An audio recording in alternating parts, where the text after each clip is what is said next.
Nuggets trail. Let's find out what Doris Burke has for us. And I were able to chat. This is their first matchup of the season against this squad, and he knows the shot blocking in the middle will certainly be an obstacle.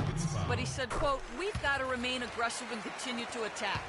Guys, he said that putting their bigs in high pick and rolls and shooting the open jumper with confidence will be key. We'll see how they do. Wonderful, Doris. Thanks for the report. You know, I think he's right to be concerned about the defense they're going up against today. I mean, it's going to take some creativity for them on offense to be able to score consistently. I think that's their primary concern. I mean, they'd be fooling themselves if they said scoring against this D is going to be easy.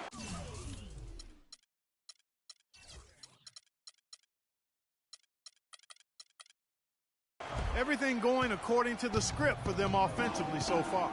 Clark, shots be falling. That's for sure. They're scoring with a tremendous amount of confidence. You went straight playground old school there, partner. Curry against Harris. Over in the corner, Barnes. Good, and Curry gets the assist. 7 points for Barnes. You know, basketball can be a thing of beauty, and the Warriors show just how gorgeous ball movement can be last year. Every possession looked like a well-orchestrated concert. It was incredibly fun to watch. Not so much fun, probably, to coach against. And Gallinari kicks to Laverne. 4 on the shot clock. Harris missing again. Warriors leading by 7. Barnes dishes to Curry. Chandler against Green. On the wing, Thompson. Baseline try. Here's Barnes. Banked in off the glass. Barnes has got 9. If you battle for the offensive rebound and come up with it, you're guaranteed a high-quality shot on a follow just like he got there. Harris passes to Chandler. And Gallinari kicks to Harris. Feeds it to Harris. Expanding his range. Harris missing again. Well, the Warriors did zip the ball around very well last year, Clark. They led the league, as Greg was just talking about, led the league in assists per game. It wasn't even close. Over 27 assists per game as a team. Yeah, 28 times they had 30 or more assists. In 2014, the team that led in that category was the Spurs. They did it only 16 times. Gallinari with it. Now Green defending. Harris outside. Shot off the pick. And it comes off the front of the rim. And boy, has he been struggling big time here in the quarter. Yeah, he's played tight. I mean, you can see it. No flow at all to his game right now. And stolen by Harris. The tray. And he gets the bucket. Harris has got 5 now. Curry. And that concludes the first quarter of play. Warriors lead by 6. And Steph Curry, a player within the gym range. He told us about his... Anywhere 5-6 feet. I was going to say, Greg, how big must that... The Warriors with some changes. Green, he's checked in for Bogut. Harrison Barnes comes in for Andre Iguodala. And Steph Curry subbed in for Thompson. So on the floor for Denver. Gallinari sits outside at 3 with Farid at the 4. Will Barton is out there with Harris. And it's Laverne in at the 5 down low. Here is Livingston. An 11-point game for him in the win against the Clippers. Yeah, but he was also a force on the defensive side. 2 block shots and also altered a ton of shots. Excellent feed from Steph Curry. And guys, Steph Curry, the rare point guard who's almost as effective playing off the ball as he is on it. And the Warriors have really emphasized that as he's evolved as a player, bringing in a lot of playmakers who can set him up coming off screens. Spates sets a screen for Curry. The kick out to Spates. And he misses the go-ahead basket. He's been wayward and just off on about everything he's put up in this period. And speaking of Curry playing off the ball in the pass, Clark, we see him guarding shooting guards defensively. Some said trying to hide him against lesser offensive players. Well, I think guarding two guards gave him a chance maybe to save some energy for the offensive end. But recently, Steve Kerr has had him on point guards more. You want your best players taking the challenge at both ends of the court. Denver in the lead. And Harris wide open. He shoots. No good on the triple. Golden State's got nothing but zeros from long range in the second quarter. 0 of 4. Here's Livingston. And a great assist by Curry as that one goes in. Curry's got assist number 5 here tonight. Harris against Curry. Takes it from 10. Here's Fareed. Green with the block. They retain possession. And another shot out to Harris. Harris missing again. Not sure why he keeps trying his luck from deep here. It's just not his night. Here's Barton. He picked up 12 points in their last win against Utah. Yeah, but I also thought the rebounding was impressive. He got some huge boards in that game. Out to the right wing. Curry with a wide open look. Money from the wing. And the Warriors lead by 2. That's their third straight make off an assist. Great ball movement. Here's the screen. Harris kicks to Laverne. Loses the defender with the screen and drills the jumper. Laverne's got 4 this quarter. You know, the defense has got to do a much better job of fighting over those screens. And Greg, especially when the ball is in his hands. I mean, come on now. You know he doesn't miss too many open looks like that. Count that one. That's 12 points for Barnes. And you can see he just caught a glimpse of the open man on the perimeter and immediately got him the basketball. From beyond the arc, another 3 that time. A beautiful shot from Harris. Harris has got it all tied up now for the Nuggets. 1 second left, and that's going to do it. Some good defense down the stretch to end the quarter. So a tie game here as we finish the first half. And now we'll send it down to Doris Burke, who's standing by courtside. Yes, Kevin, here with Steph and Curry. And Steph, you've had to deal with a lot.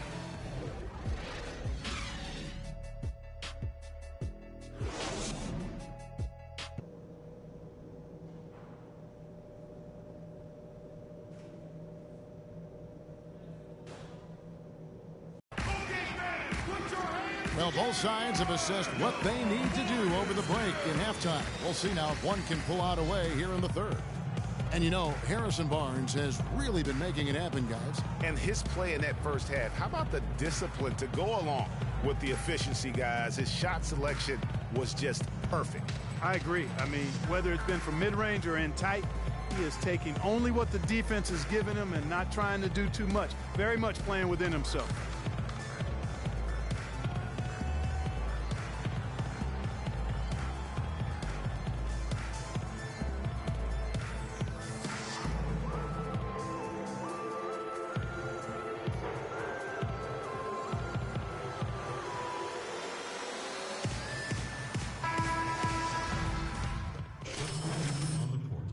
Festus Ezeli, he's jacked in for Bogut. Barnes comes in for Andre Iguodala. And it's Livingston in for Curry. Barnes and Green are the forward set. Livingston and Thompson are the guards. And it's Ezeli in at the 5 spot. That's the Warriors' 5. That's the kind of aggressive and assertive play they need as we get closer and closer to crunch time. You're right, Clark. Just continue to pound it in the paint and get those easy points inside. And the Warriors put the ball in Thompson's hands a lot more last season. He ran the pick and roll and attacked the rim, taking more advantage of his size and ball handling ability at that off-guard position. Livingston kicks to Green. Nobody near Barnes. That's in, coming off the assist from Thompson. And now it's a 9-point Warrior lead. And it's Harris off the drive. And there's the whistle. Fouled hard on the shot. He'll go to the line. And it goes on Draymond Green. And over the course of last season, and really the last decade, we have seen three-point shooting on the rise.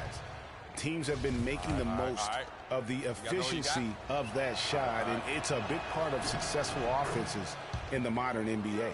And with the three-pointers, the best teams in the NBA are great, Adam Clark. All four of the conference finals teams from last year were tops in the NBA in three. Yeah, it's definitely a predominant stat in the NBA now. And you look at some of the numbers. Curry broke his own record for made threes in the season. The Rockets set the team record. It's a real part of the game that you have to be good at to succeed in the league. Here's Arthur, and the rejection by Ezeli. Here is Livingston, guarded by Harris. Here's Ezeli. Laverne grabs the miss. The Nuggets trail by 7. Here's Harris. Shot is no good. Good D by Thompson. And that's the way you want to defend. Nice job there. Always important to have that good interior defense. Over in the corner, Green. Wide open look. It's hauled in by Harris. I guess even he has to miss one of those once in a while. Harris outside. Now the feed to Harris. To the inside. Here's Laverne. And it's good off the back of the rim and in. Laverne's got his third basket of the night right there. Warriors leading by 5. Livingston dishes to Green. 27 seconds left in the third quarter of the game. That's good. 16 points for Klay Thompson. That's far too good a look to give them from behind the arc. 3 of their last 5 makes come from beyond the arc. The defense has to react quicker. Harris outside. There's the pick. A 3-ball. The Warriors pull it in. They come into this having outplayed the Clippers last game. You know, they played well enough to win, but to be honest with you, I just felt like their opponent's defensive performance was shaky at best. Yeah, I'd go along with that, Greg. I mean, the game. And the final period of play just about to start. And the Warriors with some changes. Ezeli's checked in for Draymond Green. Barnes comes in for Andre Iguodala. And it's Livingston in for Thompson. Harris is checked in for the Nuggets. Taking a look at the Nuggets, Harris in at shooting guard. Chandler and Fareed are at the forward spots. Then it's Moutier. What a bucket at one of the more crucial moments of the game. How about the collected way in which he delivered it? Clutch. And it's Harris off the drive. Yes! Settle down now. Settle down.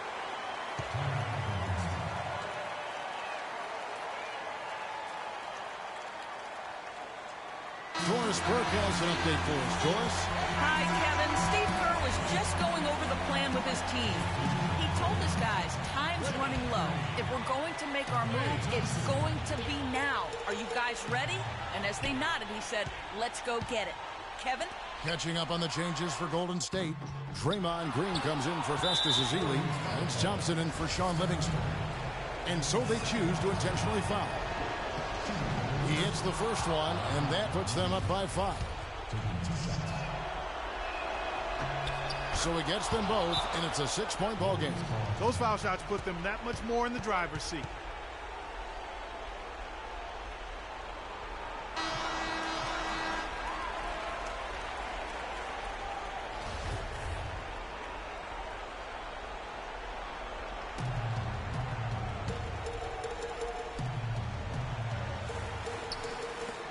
The 3 from Barnes. Can't get it to go. And Denver the other way now. And an intentional foul right there. No choice but to foul there, but he's probably the last guy you want to see on the line. But there was no time really to be selective. Stopping the clock was the priority. And he hits both free throws here. So now it's an 8-point game. We've got 22 seconds left to play here in the fourth. Over to the left wing. Ezeli the pass to Thompson. Off target with his 3. Here's Harris. And that basket pushes the lead to double digits. And the Nuggets lead by 11. Well, if it wasn't out of reach, it is now thanks to that last little spurt. And why put the brakes on now? I just say keep on letting it fly. So it's the Nuggets winning this one easily. And in the win, a comfortable win in what was, I think, G, a pretty hostile environment. It really was. All right, now. What's up, girl?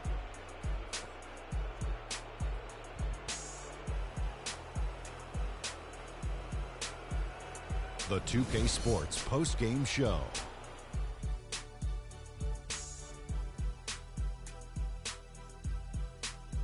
Kevin, thank you, and now we get a chance to check out our Jordan Player of the Game. He had a double-double that made a huge difference tonight. He never let up, and his performance really inspired the rest of his team. Kenny, your thoughts? I can't imagine a player having a better night from the field than he had tonight. His shooting percentage was off the charts. He used every trick in the book to get those high percentage shots. He shot from every direction, and there was a little bit of luck here and there, but he was on fire. Well, he showed us just how good he can be when he's at the top of his game.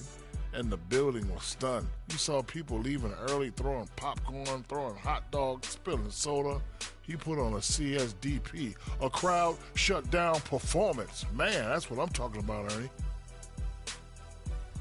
And folks, that's it for us. Thank you for tuning in. Always a pleasure. For Kenny the Jet Smith, for Shaquille O'Neal, this is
What a life, eh, freak? 1 minute you're playing 21 and horse on the courts in Harlem, and the next moment you're in the showroom, configuring the gunmetal and graphite exterior of your luxury car and your iPad mini. Oh, I bet you get a crazy crowd when you drive that car around the block in the old neighborhood, huh? Yeah, living the dream. Mad pandemonium. But folks from back around the way are real proud of me. Yeah, I hear you. Local kid makes good.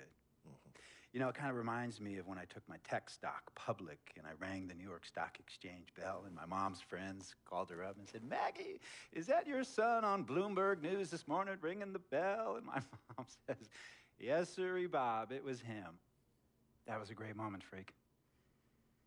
And you know, our lives, like a pearl necklace of great moments, all strung together with the finest silk thread of memories. And we have to be very careful how we cultivate those pearls and we thread that necklace. Does this meeting by any chance have to do with Vic Van Leer? I grew up in the burbs, freak. I wasn't poor, upper middle class, comfortable. My daddy worked as an accountant for one of the largest insurance firms in the country. Smart with his money. Mom didn't have to work. I went to boarding school. And my dad died of a heart attack when I was a freshman at MIT. I was a movie geek, wanted to be a civil engineer, but I made my fortune by becoming a hybrid of both those interests. My dad didn't want me to be an accountant. Oh, listen to this. My best friend was a guy named Isidore. Yeah, we called him Izzy. He was one of the smartest human beings I have ever met in my life. I mean, Izzy was taking second-year college calculus courses as a high school sophomore, right? Straight-A student, full ride to MIT. Izzy had the world at his fingertips. But he was always looking for trouble, and trouble found him. He ran with the wrong crowd. And when we got to MIT, he got this great job working for a financial consulting firm in Boston. But every weekend, he would fly to Vegas. You see, Izzy had a system for counting cards in Vegas that had the big casinos on the Strip. Oh, it's stymied. He would come back to MIT with suitcases filled with $200,000 in cold cash. What? Yeah. So your man Izzy was getting hit off like that? Like a fat rat in a cheddar cheese factory, freak. Okay, so what happened to this dude Izzy? Because he's dope. No, not dope. Dead. After he'd been missing for 3 weeks, the Nevada State Police never found hide nor hair of Isidore. And our friendship took a hit when he asked me to hang out with him in Vegas, and I said I wouldn't do it because I knew he was on a dark and twisted path in his life. And yes, he was my dude. But no way was I going to throw my life away trying to show my loyalty to a guy who really and truly didn't understand what loyalty was all about. So this meeting is about Vic. Correctamente. Okay, well, sir, Vic isn't Izzy. And why's that, freak? Well, for one thing, you and your dead friend Izzy didn't grow up poor. Me and Vic grew up in a neighborhood where we had to look over our shoulder every 2 seconds to make sure nobody was going to walk up on us and rob us. True. Izzy and I did not grow up in the hood. But we, like you, thankfully grew up in a 2-parent household. But even that wasn't enough for Izzy. He wasn't satisfied. He was always looking for a